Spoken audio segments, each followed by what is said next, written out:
ऐका ना, काल आम्ही शेतामध्ये आलो होतो कोथिंबिरीला खत आणि पाणी देण्यासाठी. आम्ही काल खत दिलं, पाणी दिलं आणि आज ती कोथिंबिरीची मला खुरपणी करायची होती म्हणून मी शेतात आले होते. पण तुम्ही बघू शकता, आल्यानंतर मी थोडंसं खुरपलं आहे आणि त्यानंतर हे बघा अशा प्रकारे पाऊस चालू झाला आणि आता पावसामुळे काम बंद झालं आहे आणि मी बसली आहे, तुम्ही बघू शकता.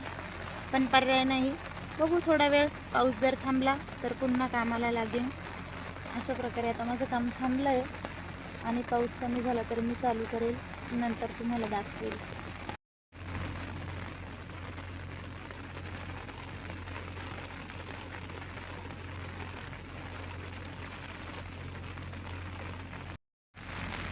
ऐका ना, मी गेल्या अर्धा पाऊण तासापासून छत्रीखाली बसले, कारण पाऊस थांबायचं नाव घेत नाही आहे.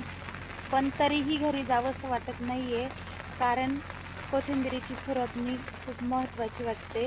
शेतकऱ्याचं जीवन असंच असतं ना, अगदी संकटातही तो आनंद शोधतो.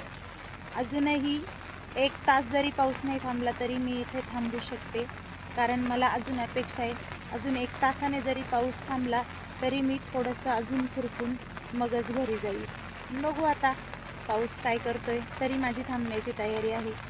चालायचंच, आम्ही शेतकऱ्यांचं जीवन असंच असतं.